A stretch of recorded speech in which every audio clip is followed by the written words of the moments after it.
When I was in art school, and my major teacher, was a famous abstract expressionist, a member of the New York School.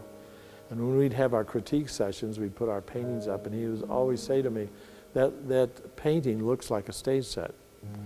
Well, it didn't look remotely like a stage set to me, but I guess the stage designer, I couldn't repress, even in that context. Naturally, the audience is our goal, to communicate with the audience both the literal facts about the environment in which the story is going to be told, but also to communicate what we call a feeling form, an emotional envelope, in other words, for the performance that allows the audience to experience the play on an emotional level. It's not just intellectual.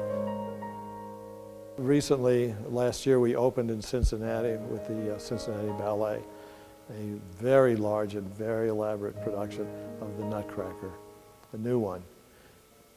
You have a paradox when you design for ballet, because you are going to tell a story, particularly in a ballet such as the Nutcracker. There's a narrative that you have to tell, and you have to have a certain amount of dimensional physical scenery on the stage. You have to have furniture, and you have to have props, and you have to have doors, and you have to have Christmas trees, and things like that. But at the same time, you want to have as little as possible in the space of the stage, because you don't want to impede the choreography at all. So the ideal in terms of the dance is a bare stage. And the ideal in terms of the spectacle that you're creating are things, in immovable objects, in other words, in the space. And so you have to reconcile those seemingly conflicting values.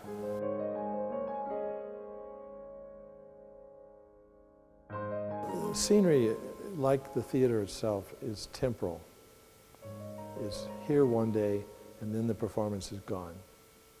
And that's one of the strengths of the theater, is that it exists only in time as well as in space. And in most of the theaters, the professional theaters with which I think virtually all of them, find that after a production has been designed and has been achieved and performed and closed, that the scenery is no longer of any value. And it's actually much too expensive to try to store bulky stage sets than it is to simply recreate them, again, if you have any reason to do that. These designs and these three-dimensional models in the exhibition were not originally intended for public exhibition. Sometimes these designs do end up in a proper art museum, but they really are intended for another purpose. They're created for another purpose, and that purpose is the performance in a theater, a live performance in a theater. And so these designs are after the fact, in a sense. They are prediction early on of what we want the stage to look like for a particular play or an opera or a musical. The two-dimensional pieces give a strong impression of the total effect that we want to achieve on the stage, which includes not only the physical scenery, but also the lighting, which is essential, and in the case of projections, what those are going to look, what it all adds up to. In other words, it's a kind of visual summary of our intention on the stage. The stage, after all, is not like a movie screen. It's not two-dimensional. It is a three-dimensional space, an architectonic space. And so the sets we create, even though they may be literal references to rooms, for example, they are sculptural in a sense. And the three-dimensional models clarify just what the spatial matrix will be with which a director is going to work and the actors are going to inhabit that space. And sometimes the drawing can be a little bit deceptive, that you can't quite interpret accurately what the spatial relationships are in the set. Our first responsibility is to the text, and to be responsible in the way that we interpret it, the way we utilize the text. The director is crucial in our process of creating these designs. You'll notice as you go through the exhibition, every design is labeled by the name, with the name of the play, the name of the playwright, but also the name of the director is always included because they have been central in the creation of the design. You have to please the director if you want to work with him or her again.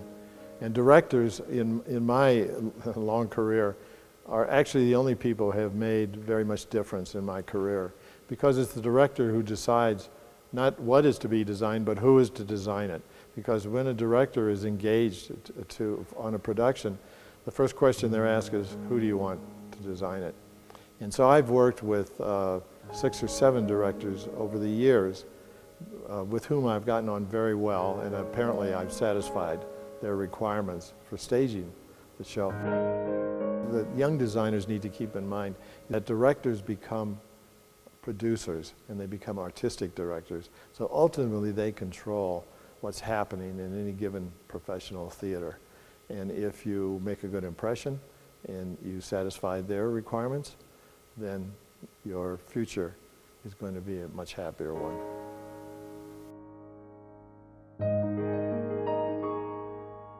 When I was young and being trained for this profession, it was an era of art in America was dominated by the so-called New York School of abstract expressionists.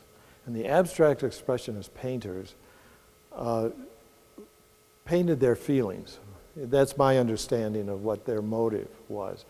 Their art was not figurative in any way, it was abstract, and it was an expression of a personality, of a person's feelings about, I guess, a subject or perhaps an event. And it was quite individualistic. And we don't, in the theater, think that the stage set designs are expressions of our personal histories, our inclinations, our attitudes. We try to detach ourselves from those considerations to have a more objective approach to ideas that are in place. Some ideas which we might find quite radical are disturbing, as a matter of fact, but we have to treat all ideas with equal respect and try to the best of our ability interpret those ideas in a physical form on the stage. Naturally, the designer's personality and the designer's individual sensitivity is going to emerge in the work. That's inevitable. But it is so inevitable, we don't have to think a lot about it. We don't have to worry about what do I feel about this and what statement can I personally make in creating a design. It's more about what the director wants to do and why the theater is doing the play in the first place. They always have a reason. I think that we value eclecticism in our designs, because every time we go to a new play or a new opera, a new musical, it's a different world, and it has its own truth and its own values embedded in it. And so we try to come to each piece in a kind of naive way, as a matter of fact, as if it's new to us, even though we may have designed a play before a number of times. It's always new and naive. I've tried to create that kind of theatrical excitement my entire life, I think. That's been my motive, anyway. This video has been made possible by the Wyoming Arts Council and the UW Art Museum Gala Funds.